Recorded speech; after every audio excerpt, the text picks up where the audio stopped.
Hello everyone. Newspaper series है guys 4 दिसंबर 2021।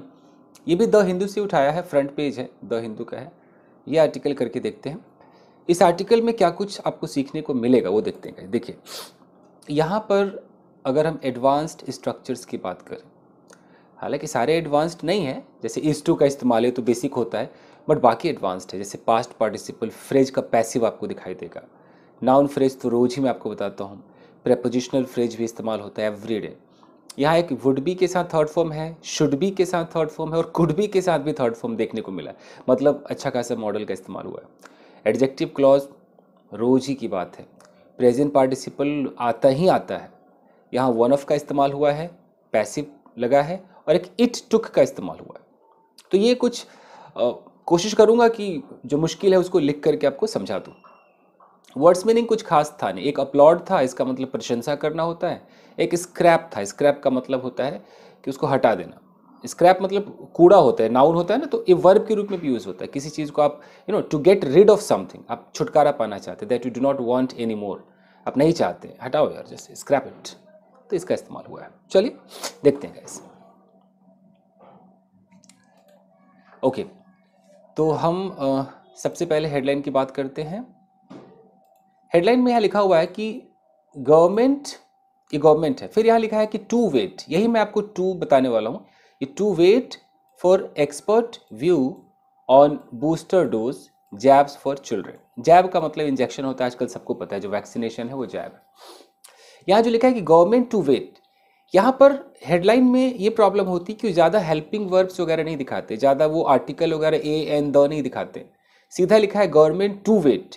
यहाँ to wait को हम समझेंगे कि गवर्नमेंट इज टू वेट, हम यहाँ पर एक इज मान करके चलेंगे, यानी कि अभी भी गवर्नमेंट को इंतजार करना है, इंतजार करना है। इज टू वेट का मतलब है कि अभी वेट करना है, किस लिए? For expert view. एक्सपर्ट जो हैं वो अपना क्या व्यू रखते हैं, वो अपना क्या डिसीजन लेते हैं, किस चीज़ पर? बूस्टर डोज पर, जैब्स फॉर चिल्ड्रन, जो बच्चों के लिए जो जैब्स है उस पर क्या अपना राय देते हैं। तो गवर्नमेंट को वेट करना है, तो इसी में टू की बात कर रहा था। एक मिनट जरा, हम इसको ऐसे बोल सकते हैं। एक्चुअली होता क्या है, एक होता है am to, is to, are to, और पास्ट में ले जाए तो was to, were to. Okay, अब इसका इस्तेमाल कैसे होता है? अगर कोई कहता है कि I am to sleep here, I am to sleep in this room, इसका मतलब है कि एक प्लान बन चुका है, एक प्रोग्राम पहले से तय है कि अच्छा इस बंदे को यहाँ पर सोना है। तो ये कोई जब प्लानिंग बन जाती है ना, कोई प्रोग्राम तैयार होता है कि अच्छा तुम्हें भैया ये करना है, तुम्हें वो करना है, ये करना है, ये भी प्लान तय हुआ है, तो हम एम टू इज टू को लगाते। हालांकि ऑफिशियल है, स्पोकन इंग्लिश में इसका इस्तेमाल नहीं होता है, ये ऑफिशियल डॉक्यूमेंट्स वगैरह में आपको दिखाई देगा। अगर मैं बोलूँ कि police are to arrest those accused, accused का प्लूरल भी एक्यूज्ड ही रहता है, तो R2 का मतलब है कि पुलिस को उन एक्यूज्ड को अरेस्ट करना है, ये तय हो गया है। अगर इसी में थोड़ा सा हम उसको फोर्स कर दें तो हम फिर R2 M2 ना बोल करके फिर हैव टू हैज टू लगाना पड़ता है। हैव टू हैज टू का मतलब होता है कि भाई माथे पे लिख गया, भाई तुझे करना है तो करना है। अगर मैं बोलता हूँ कि भाई I have to sleep in this room, ये है, और मैं कहता हूँ कि I am to sleep in this room, तो आई एम टू का मतलब है कि ठीक है, मेरे नाम की पर्ची बनी है कि मुझे इस कमरे में सोना है, प्लानिंग बनी है। But I have to sleep का मतलब है कि भैया एकदम सोना ही है भाई, अब तो मुझे ही सोना है भाई। तो ये फर्क होता है गाइस, तो आप समझ रहे होंगे। चलिए आगे देखते हैं।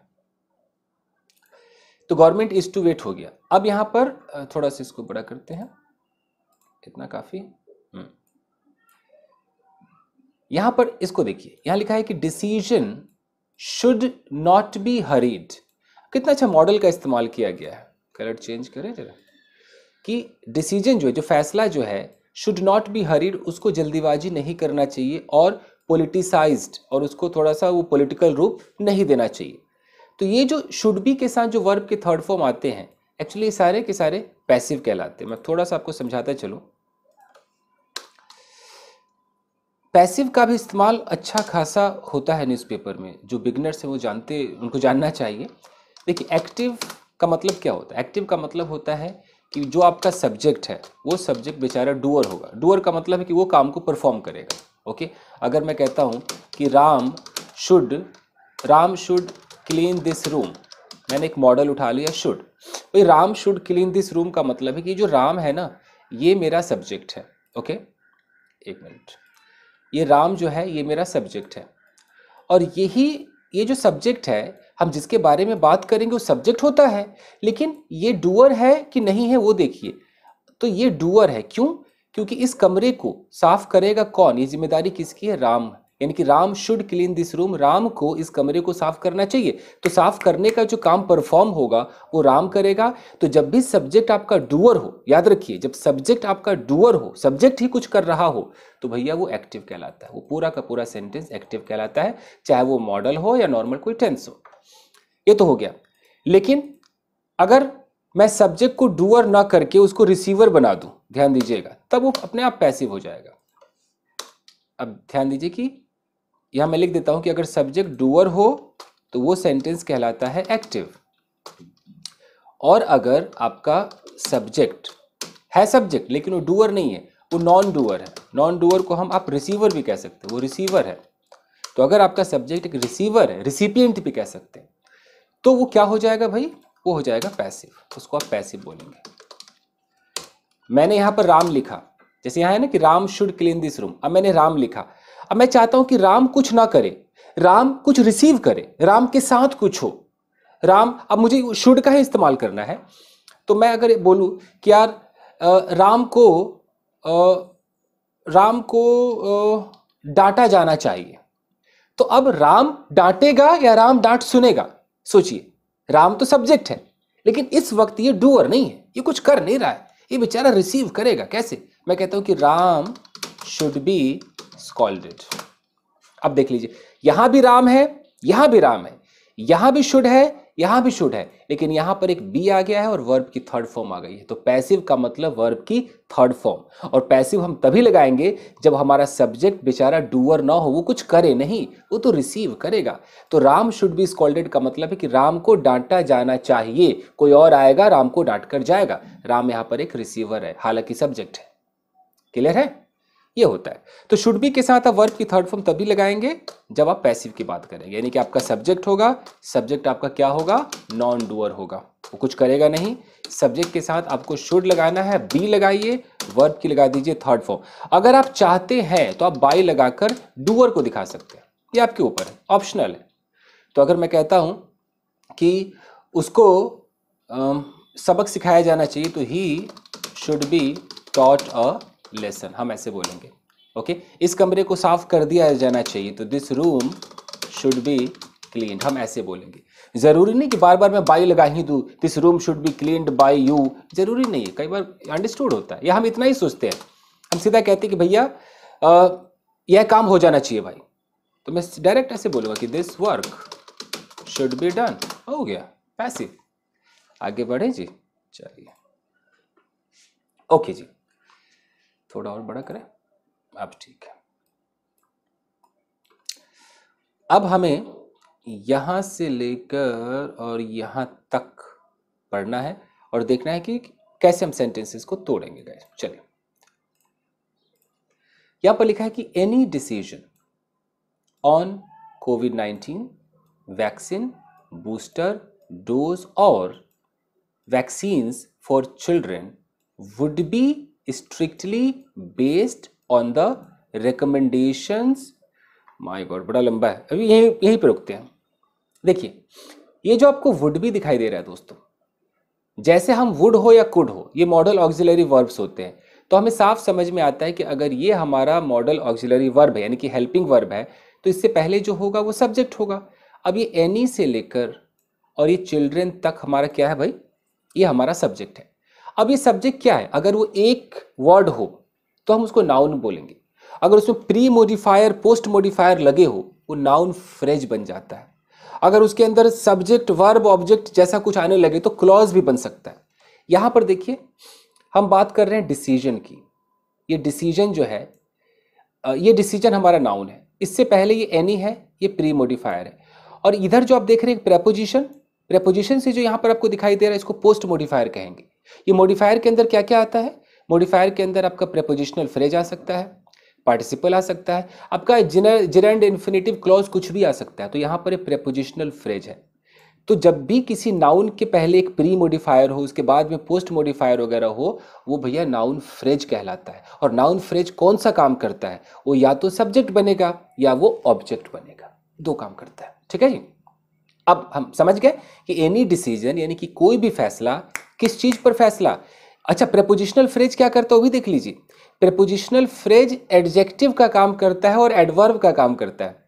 अगर वो किसी नाउन के बगल में लगा है और नाउन के बारे में कुछ बता रहा है यानी कि वो एडजेक्टिव है। अगर वो किसी वर्ब के बारे में कुछ बता रहा है यानी कि वो एडवर्ब है। यानी कि प्रेपोजिशनल फ्रेज दो काम करते हैं, एकदम लिख लीजिएगा कहीं पर। न्यूज़पेपर आपको तभी आएगा जब आपको ये फ्रेजेज और क्लॉजेज आएंगे, एकदम गारंटेड। मैं गारंटी लिख कर देता हूं कि आपको ये तभी आएगा, छोटा मोटा ये टेंस जानने पे नहीं आएगा। खैर, तो एनी डिसीजन, कोई भी फैसला ऑन कोविड-19 वैक्सीन, कोविड-19 वैक्सीन बूस्टर पर कोई भी फैसला जो हो, बूस्टर डोज पर, या वैक्सीन फॉर चिल्ड्रन, बच्चों के लिए जो वैक्सीन है उस पर कोई भी जो फैसला है, वुड बी स्ट्रिक्टली बेस्ड, वो आधारित होगा, स्ट्रिक्टली एकदम स्ट्रिक्ट तरीके से आधारित होगा किस पर? ऑन द रिकमेंडेशंस, जो रिकमेंडेशंस है। अब रिकमेंडेशन के बाद यहां पर लिखा है made by the expert committee. देखिए मेड बाय, ये रिकमेंडेशंस के तुरंत बाद ये मेड बाय क्या कर रहा है? ध्यान दीजिएगा, made by, written by, organised by, done by, led by, conducted by, ना जाने कितने तरह के आपको ये बाय जो थर्ड फॉर्म के साथ जो बाय दिखाई देंगे, इसको कहते हैं पास्ट पार्टिसिपल फ्रेज, पैसिव वाला। ठीक है जी। तो और ये काम कौन सा कर रहा है? एडजेक्टिव का काम कर रहा है। तो रिकमेंडेशन के बारे में बता रहा है कि इस पर जितने भी रिकमेंडेशन है, कोई अगर रेकमेंड कर रहा है तो जो रिकमेंडेशन है, कौन सा recommendation? Made by the expert committee, जो एक्सपर्ट कमिटी के द्वारा बनाए गए जो रिकमेंडेशन है। फिर देखिए लुकिंग इनटू द मैटर, ये लुकिंग क्या है? ये आईएनजी क्यों लगा हुआ है? ये कमिटी के तुरंत बाद ये आईएनजी क्या कर रहा है? इसको बोलते हैं प्रेजेंट पार्टिसिपल फ्रेज। ये भी एडजेक्टिव का काम करता है, समझ रहे हैं? तो ये कमिटी के बारे में बता रहा है। ये made by past participle phrase है, ये रिकमेंडेशन के बारे में कुछ इंफॉर्मेशन दे रहा है। ये जो लुकिंग है ये कमिटी के बारे में कुछ रिकमेंडेशन दे रहा है कि वो कमिटी, एक्सपर्ट कमिटी जो कि देख रही है इनटू द मैटर, जो मैटर की जांच कर रही है। लुक इनटू का मतलब होता है उसमें घुसना, मैटर में घुसना। ठीक है जी, मैंने आपको आई होप बोर नहीं किया होगा, इतना काफी है। अब लिखा है कि this decision could not be hurried. अच्छा, यहां पर ये वुड बी क्यों लिखा हुआ है मैं बता दूं। ये वुड बी इसलिए लिखा हुआ है, हम विल बी का जो पैसिव करते हैं ना, जैसे कि आपको नौकरी से निकाल दिया जाएगा, यू विल बी फायर्ड। लेकिन अगर मैं बोलूं कि राम ने कहा कि आपको नौकरी से निकाल दिया जाएगा, तो Ram said that you would be fired. तो पास्ट में अगर फ्यूचर की बात हो तो आपको पता ही कि नरेशन बदलेगा तो विल वुड हो जाएगा, इसलिए ये वुड बी है। क्यों? क्योंकि यहां पर लिखा हुआ है ना सेड, यहां पास्ट की बात है। देख लेते हैं। अच्छा, this decision could not be hurried, ये जो फैसला है इसको जल्दीबाजी नहीं किया जा सकता है। या कुड का मतलब कोई पास्ट नहीं है, ये प्रेजेंट की बात हो रही, मैं भी सिखा दूंगा। कुड नॉट बी हरीड और पॉलिटिसाइज्ड, जल्दीबाजी में फैसला नहीं किया जा सकता या इसको पॉलिटिकल रूप नहीं दिया जा सकता है। इट शुड बी बेस्ड, देखो इट शुड बी बेस्ड, ये आधारित होना चाहिए on pure science and knowledge. भैया ये साइंस और नॉलेज पर आधारित होना चाहिए। ऐसा नहीं कि किसी पॉलिटिशियन ने कहा और फैसला आपने ले लिया ना जी, आप अपना पहले रिसर्च कर लो, पूरा एक अच्छे नॉलेज और साइंस पर बेस्ड होना चाहिए। ऐसा किसने कहा? Union health minister Mansukh Mandaviya, I know मैं प्रोनाउंस नहीं कर पा रहा हूं, सेड ऑन फ्राइडे को उन्होंने कहा। मेरा काम है आपको बस सेंटेंस को तोड़ना सिखाना और ये कोशिश करना कि आखिर क्यों लोग न्यूज़पेपर से भागते हैं, क्यों समझ में नहीं आता। ठीक है जी, थोड़ा सा मैं कोड आपको समझाता हूं फिर आगे बढ़ते हैं गाइस। देखिए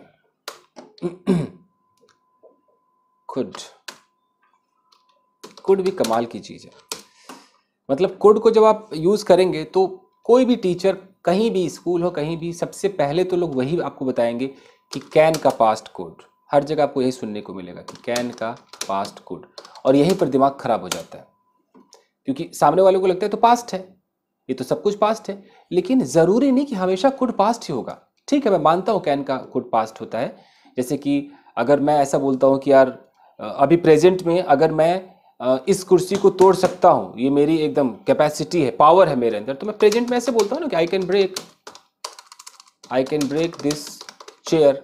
वही अगर जब मैं मान लो 20 साल का था तब मेरे अंदर पावर थी किसी भी कुर्सी को तोड़ने का, तो फिर मैं पुराने कैपेसिटी की बात करूंगा तो पास्ट का कैन का कुड हो जाएगा। सबको पता है कि I could break any chair, मैं किसी भी कुर्सी को तोड़ सकता था व्हेन आई वाज 20 या when I was 20 years old, जब मैं 20 साल का था। यानी कि जब मैं 20 साल का था तो मेरे अंदर वो पावर, वो कैपेसिटी, वो एबिलिटी थी। ये कुड सबको पता है। इसके बाद जो न्यूज़पेपर में आपको ज्यादातर कुड दिखता है दोस्तों, वो प्रेजेंट में दिखता है। ऐसे दिखेगा, मैं कहता हूं कि this job could destroy you. अब क्या कर लेंगे आप, क्या कैसे समझेंगे इसको? पास्ट है ये? नहीं भाई, दिस जॉब, ये नौकरी कुड डिस्ट्रॉय यू, ये प्रेजेंट में बात हो रही है कि प्रेजेंट से लेकर फ्यूचर तक में ये इफेक्ट दे रहा है। ये नौकरी तुम्हें बर्बाद कर देगी, कर सकती है। हिंदी पे ना जाए, जो लोग हिंदी मीडियम वाले हैं ना, मैं खुद हिंदी मीडियम वाला हूं, तो जो हिंदी पहचान जो सोचते हैं ना, उनकी बहुत बड़ी प्रॉब्लम है। मतलब अगर उनके दिमाग में आ गया कि यह जॉब तुम्हें डिस्ट्रॉय कर सकती है, अगर सकती आ गया तो कहेंगे भैया सकती है तो मैं तो कैन लगाऊंगा। इसलिए मैं सारा पहचान लिख देता हूँ, सकती है भी आ सकता है और ये जॉब तुम्हें परेशान डिस्ट्रॉय कर देगा भी आ सकता है। कहने का मतलब है कि फ्यूचर में संभावना है, अगर संभावना कम है तो कुड लगाओ। कुड लिख देता हूं मैं यहाँ पर। कुड का मतलब है लेस पॉसिबिलिटी। कैन का मतलब है ज्यादा, मोर, और भी जनरल, मतलब मोर ही कर देता हूं, मोर पॉसिबिलिटी। इस चीज को आप समझना। तो आप ये आप गाना नहीं गा सकते हैं कि कैन मतलब सकता है होता है, आप ऐसा गाना नहीं गा सकते। मैं तो कह रहा हूं कि कुड मतलब भी सकता है होता है, कर लीजिए, क्या करेंगे, होता है। तो इसलिए हिंदी पर ना जाए, अंग्रेजों की तरह सोचे। कुड का मतलब फ्यूचर में चांसेस है बट कम है। कैन का मतलब चांसेस ज्यादा है क्योंकि बहुत ज्यादा हो चुका है, पहले भी सबूत है। देख लीजिए, एक एग्जांपल देता हूं। अगर मैं कहता हूं, एक एग्जांपल से आपको समझा देता हूं। मान लीजिए कि यहां पर एक लड़का है, ओके, और इस लड़के के बारे में मार्केट में ऐसी अफवाह फैली है या रियलिटी फैली है कि यार ये लड़का ना धोखेबाज है। तो बहुत सारे प्रमाण है, कई ऐसे लोग हैं जो इससे धोखा खा चुके हैं। तो अब यहां पर एक लड़का है और ये कह रहा है कि पता है, मान लो इस लड़के का नाम है चिंटू, कोई चिंटू होगा तो बुरा मत मानना भाई। अब ये लड़का कह रहा है किसी आदमी से कि मैं ना चिंटू से मिलने जा रहा हूँ, मुझे एक बिजनेस के बारे में बता रहा है। तो ये आदमी कह रहा है भाई चिंटू से पागल हो गया, वो तुझे धोखा दे सकता है। तो अब अगर ये बोलेगा तुझे वो धोखा दे सकता है, तो ये क्या बोलेगा, कैन या कुड? ये बोलेगा ही कैन चीट यू या ही कैन डिसीव यू। मान लो ही कैन डिसीव यू, वो तुझे डिसीव कर सकता है। तो अब इसने कैन क्यों बोला? कैन का मतलब है कि भैया ये जो चिंटू नाम का लड़का है, इसने हजारों लोगों को धोखा दिया, मार्केट में सबूत है, इतना सब कुछ हो चुका है। तो एक प्रमाण है, एक जनरल सी बात हो गई, वो किसी को भी धोखा देता है, यानी कि वो तुझे भी दे सकता है, चांसेस ज्यादा है। पहले से वो धोखा देने में पॉपुलर है, वो बदनाम है, तो हम कैन लगाएंगे। लेकिन अगर कुछ पता ना हो और सिर्फ इस आदमी को थोड़ा सा डाउट है कि यार किसी अनजान के पास मत जाओ, तुझे धोखा दे सकता है, तो हम यहाँ पर कुड लगाएंगे कि ही कुड डिसीव यू। तो कुड का मतलब है कि एक जनरल ट्रूथ नहीं हो गया है, ऐसा मार्केट में उसके बारे में इतनी अफवाह नहीं है कि बिल्कुल उसने सबको धोखा दे ही दिया है। ये कुड होता है, समझ में आ रहा है? तो इसीलिए कुड हम प्रेजेंट में इस्तेमाल कर सकते हैं। ओके जी, चलिए ज़्यादा आपको बोर नहीं करता, आइए यहाँ तक हो गया। इसीलिए यहाँ पर ये कुड बी का इस्तेमाल हुआ कि कुड नॉट बी हरिड, ज़्यादा जल्दीबाजी नहीं किया जा सकता है प्रेजेंट से फ्यूचर तक। चलिए अब हम यहाँ से लेकर यहाँ तक देखते हैं। यहाँ लिखा है कि he was speaking in the Lok Sabha. He एक सब्जेक्ट, ही वॉज स्पीकिंग आपका पास्ट कंटिन्यूस टेंस, कि वो बोल रहा था लोकसभा में at the end of an over 11 hour discussion. जब 11 घंटे के डिस्कशन खत्म हो गए, उसके एंड में वो बोल रहा था। डिस्कशन के बारे में यहाँ लिखा है कि दैट बिगेन ऑन थर्सडे। पता है दैट क्या है? मैं कई बार बताता हूँ। इस दैट को कहते हैं रिलेटिव प्रोनाउन, और दैट से जो वाक्य शुरू होता है उसको हम कहते हैं क्लॉज। वो कहलाता है एडजेक्टिव क्लॉज, क्योंकि वो एडजेक्टिव का काम करता है। एडजेक्टिव कैसे? इस डिस्कशन के बारे में कुछ बता रहा है कि 11 घंटे का जो डिस्कशन, कौन सा डिस्कशन? दैट बिगेन, दैट मतलब जो चालू हुआ on Thursday on the pandemic and the governments response, government के रिस्पॉन्स पे डिस्कशन था। पैंडमिक के ऊपर जो डिस्कशन था वो 11 घंटे चला, तो उस 11 घंटे के डिस्कशन के एंड में he was speaking in the Lok Sabha, वो लोकसभा में बोल रहा था। ठीक है, कौन बोल रहा था? ये यूनियन हेल्थ मिनिस्टर ये बोल रहे थे। ठीक है, चलिए अब यहाँ से लेकर के यहाँ तक देखते हैं। यहाँ लिखा है कि uploading the work done by the scientific community and the medical staff, फिर कॉमा, कॉमा होना चाहिए।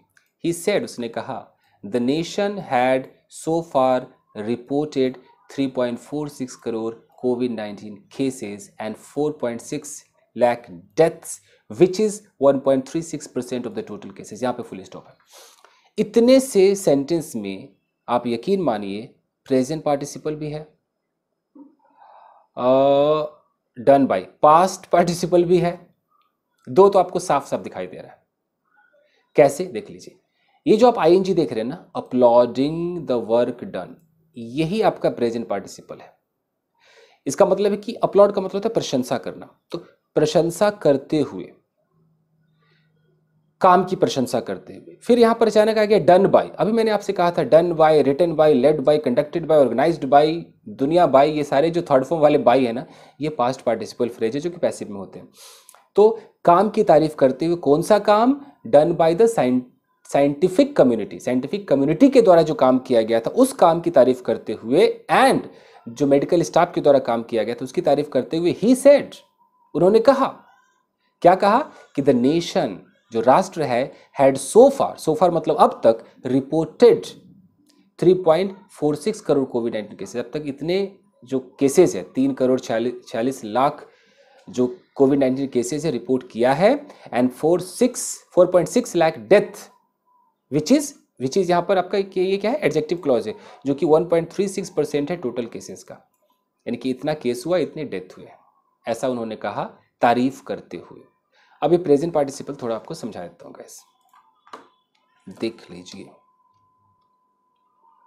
बस ये सब जिसको आ गया वो परफेक्ट हो जाएगा न्यूज़पेपर में। खुद को ना 6 महीने से 1 साल दीजिए न्यूज़पेपर में, फिर देखिए जादू। ये कोई 1 महीने का खेल नहीं है, और किसी इंस्टीट्यूट में तो कोई सीख ही नहीं सकता न्यूज़पेपर, ये तो बस मजाक वाली बात, खुद ही मेहनत करनी पड़ती है।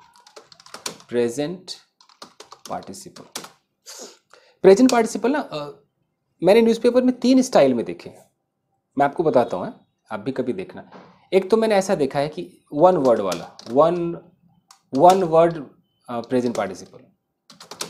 ये मैंने खुद से इसको नाम दिया है, जरूर नहीं कि आपको किसी किताब में ऐसा दिखाई देगा वन वर्ड। वन वर्ड वाला कैसे दिया है, देखा है, जैसे कि मैं बोलूँ कि I saw a burning house,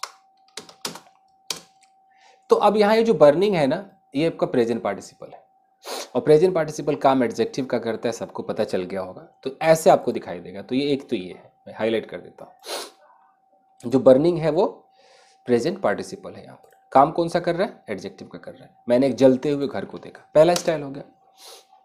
दूसरा स्टाइल ऐसे मैंने देखा है कि looking at the camera he started crying, एक ये वाला स्टाइल देखा है, यानी कि मैं कॉमा लगा दूं, एक ये ही नाम का जो व्यक्ति है वो रोने लगा, लेकिन एक ही टाइम में उसने 2 काम किया, कैमरा को देखा और रोने लगा, यानी कि कैमरा को देखते हुए वो रोने लगा। Excuse me. तो ये भी एक तरीका है प्रेजेंट पार्टिसिपल का, और ये भी एडजेक्टिव का ही काम कर रहा है। ये ही के बारे में एक एक्स्ट्रा इन्फॉर्मेशन तो दे रहा है कि ही नाम का बंदा रोने लगा, और ही के बारे में एक और इन्फॉर्मेशन है, कौन ही? वही ही जो कैमरा को भी देख रहा था, वही ही जो कैमरा की तरफ देख रहा था, वही ही रोने लगा। तो कैमरा को देखते हुए जो ही है वो रोने लगा। ये आपका दूसरा स्टाइल है प्रेजेंट पार्टिसिपल का, जो अभी आपने अभी देखा है न्यूज़पेपर में, अपलॉडिंग वाला था ना, वो आईएनजी से शुरू होता है। एक तीसरा जो है वो कई बार आपने देखा है, ऐसे मैं बोलूँ कि some boys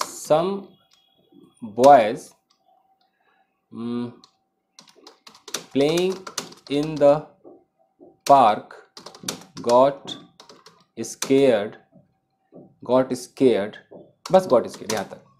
तो some boys, कुछ लड़के प्लेइंग इन द पार्क, ये जो प्लेइंग इन द पार्क है ये भी एक आपका प्रेजेंट पार्टिसिपल है, यानी कुछ लड़के जो कि पार्क में खेल रहे थे। तो ये 3 स्टाइल तो मैंने खूब देखे, और एक मैंने बीइंग वाला भी देखा है, जो बीइंग का पैसिव वाला स्टाइल होता है। तो चौथा उसको कह देते हैं कि those boys being scolded that day, those boys being scolded that day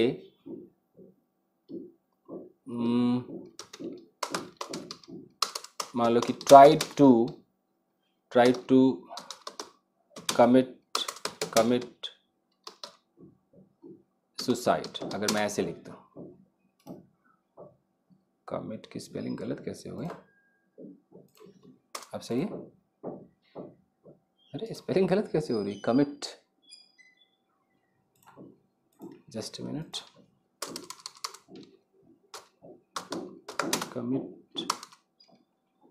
committed की सही है, ठीक है। तो मैं ट्राइड हटा देता हूँ, आई डोंट नो कमिट की कैसे गलत होगी। That day committed suicide. अब लेते हैं, देखिए दोज बॉयज बीइंग स्कॉल्डेड, कई बार आपको ऐसे बीइंग के साथ दिखाई देगा, तो बीइंग के साथ भी थर्ड फॉर्म लगा दिखाई देगा, ये भी प्रेजेंट पार्टिसिपल है जो कि पैसिव के रूप में। वो लड़के जिनको डांटा जा रहा था उस दिन, उन्होंने सुसाइड कर लिया। अब समझ में आ रहा है? ये है प्रेजेंट पार्टिसिपल का जादू। चलिए देखें, ओके, ये हो गया। आप देखिए कि this is one of the lowest numbers, ये जो जितने भी लोवेस्ट नंबर है उसमें से एक है इन द वर्ल्ड, पूरे संसार में। ये जो संख्या यहाँ पर दिखाई गई है, द फर्स्ट केस ऑफ कोविड-19, जो कोविड-19 का पहला केस है इन इंडिया में, वाज रिपोर्टेड, पास्ट इंडेफिनिट का पैसिव है, जिसको रिपोर्ट किया गया ऑन जनवरी 13, 2020 इन केरला। यानी कि जो पहला केस कोविड-19 का जो आया था वो केरला में आया था 13 जनवरी 2020 को। But India held it's first meeting of the joint monitoring committee, लेकिन इंडिया ने जो अपनी पहली मीटिंग रखी ज्वाइंट मॉनिटरिंग कमेटी की, कंस्टिट्यूटेड बाय, फिर आ गया ना पास्ट पार्टिसिपल फ्रेज पैसिव वाला, कंस्टिट्यूटेड बाय द सेंटर, जिसको कंस्टिट्यूट किया गया था, जो रखा गया था किसके द्वारा? By the centre earlier that month, उसी महीने सेंटर के द्वारा वो मीटिंग रखी गई थी। दिस मीन्स, इसका ये मतलब है कि दैट वी वर अलर्ट, हम अलर्ट थे, एंड स्टार्टेड वर्किंग इमीडिएटली, तुरंत हम काम करने लगे। As the world was alerted, जैसे वर्ल्ड अलर्ट हुआ अबाउट द वायरस, हम तुरंत काम करने लगे। ही सेड, उन्होंने कहा, यानी कि सब तारीफ की बातें हो रही है। The government at the beginning of the pandemic, जो सरकार थी पैंडेमिक की शुरुआत में, स्टार्टेड वर्किंग ऑन स्ट्रेंथनिंग, वो काम करने लगे strengthening the weak medical infrastructure, जो भी हमारा इंफ्रास्ट्रक्चर कमजोर था उसको मजबूत करने में काम करने लगे। And without blaming any previous government, किसी भी जो भूतपूर्व जो सरकार थी उसको बिना ब्लेम किए हुए, वी वर्कड फॉर रिजल्ट्स, हमने रिजल्ट के लिए काम किया। इन द लास्ट 2 years, पिछले 2 सालों में, 2 वर्षों में, bold decisions were taken, passive, past indefinite का पैसिव, मजबूत फैसले लिए गए। देयर वॉज अ टाइम, एक वक्त था, when it took 3 years for approval, मतलब 3 साल लगते थे अप्रूवल में। इफ समवन डिड रिसर्च, अगर कोई रिसर्च करता था तो उसे 3 साल लगते थे अप्रूवल लेने में ऑन वैक्सीन, किसी भी वैक्सीन में। We scrapped those rules, scrap हटा दिया, छुटकारा पा लिया। वी स्क्रैप, पास्ट इंडेफिनिट, हमने उन नियमों को हटा दिया। And the nation got covid vaccine after research with in a year, और हमारे देश को कोविड-19 का जो वैक्सीन है वो मिल गया रिसर्च के बाद 1 साल के अंदर। ही क्लेम्ड, उसने ऐसा दावा किया। ठीक है जी। Responding to questions, present participle, देख लीजिए आईएनजी से शुरू हुआ है। रिस्पॉन्डिंग टू क्वेश्चंस, सवालों की प्रतिक्रिया, सवालों को रिस्पॉन्ड करते हुए, प्रतिक्रिया देते हुए। सवाल किस पर थे? ऑन डेथ्स, प्रेपोजिशनल फ्रेज है ये, एडजेक्टिव का काम करता है। ऑन डेथ्स, मृत्यु पर। ड्यूरिंग द पैंडेमिक, पैंडेमिक के दरमियान जितनी भी मौतें हो गई उस पर जो सवाल पूछे गए उसको रिस्पॉन्ड करते हुए। वो मरे कैसे? Due to oxygen shortage, oxygen की कमी हो गई थी, तो उस पर सवाल करते हुए ही ऑब्जर्व्ड, उन्होंने ऑब्जर्व किया that the union government had multiple time sought, जो गवर्नमेंट है, जो सरकार है, उसने कई बार मांगा, सीख का है ये सॉट, मांगा डेटा, किससे मांगा? फ्रॉम द स्टेट, स्टेट से कई बार डेटा मांगा। Which had so far not given, जो अब तक नहीं दिया गया था, on any specific number of cases, किसी भी केस के नंबर पर नहीं दिया गया था, किसी भी खास है ना, specific number of cases given data on any, हाँ मतलब कोई खास नंबर पे नहीं दिया गया था। तो ये सब बातें हुई हैं गाइस। आप न्यूज़ जो भी हो, सेंटेंस और ग्रामर आप समझिए, बस यही। तो बस आज के लिए इतना ही। एक वन ऑफ छूट गया है, वन ऑफ मुझे कराना था, लिस्ट में था, मैं करा देता हूँ। और एक इट टुक का इस्तेमाल था, करा देता हूँ गाइस। फिर बताइएगा आपको, अगर ये स्टाइल पसंद आता है तो मैं ऐसे ही कराता रहूँगा आपको। अगर बोरिंग लगे तो मैं फिर नहीं पढ़ाऊँगा न्यूज़पेपर, क्या फ़ायदा है, आप ही के लिए तो पढ़ाता हूँ। वन ऑफ का इस्तेमाल जब भी हम करेंगे तो वन ऑफ के बाद गाइस प्लूरल होता है, प्लूरल आता है।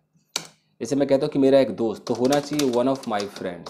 मैंने बड़े बड़े पढ़े लिखे लोगों को देखा है, वो गलतियाँ करते, बोलते वन ऑफ माई फ्रेंड, खुश हो जाते हैं, one of my friend is coming. गलत है भाई साहब, वन ऑफ माई फ्रेंड नहीं होता है, वन ऑफ माई फ्रेंड्स होता है, ये रॉन्ग है। क्यों? क्योंकि आपके बहुत सारे दोस्त होंगे, तभी तो उनमें से एक की आप बात करेंगे, प्लूरल में से ही तो एक को चुनेंगे ना, एक में से एक को कैसे चुनेंगे। और इसके साथ होगा कैसे, जैसे मेरा एक दोस्त आ रहा है तो हम ऐसे बोलेंगे कि one of my friends, are नहीं आएगा, इज आएगा, one of my friends is coming. ऐसा ना लगे कि यहाँ फ्रेंड्स लिखा है तो मैं तो भैया आर लगाऊंगा, ये फ्रेंड्स के लिए नहीं लग रहा है, ये इज वन के लिए लग रहा है, ये वन की बात हो रही है, वन हमारा सब्जेक्ट है, ये तो आपका एक प्रेपोजिशनल फ्रेज है ये ऑफ। तो one of my friends is coming, मेरे दोस्तों में से एक आ रहा है, ये वन ऑफ आप समझ गए। उसके बाद एक था इट टुक, तो जो इट टुक है वो बना इट टेक्स से बना। प्रेजेंट इंडेफिनिट में हम बोलते हैं इट टेक्स। मैं बोलूँ कि यार वहाँ जाने में 5 घंटे लगते हैं, तो हम बोलेंगे it takes 5 hours, it takes 5 hours to go there. मैं बोलूँ वहाँ जाने में 5 घंटे लगे, तो टेक का टुक कर दीजिए, it took 5 hours to go there, हो गया। तो वैक्सीन बनाने में 3 साल लगे या 1 साल लगे, it took 1 year to make the vaccine। ठीक है जी, तो बस हो गया दोस्तों। तो आज के लिए इतना ही, मिलते हैं अगले वीडियो में। Till then take care, keep practising and have fun. Thank you guys, bye bye.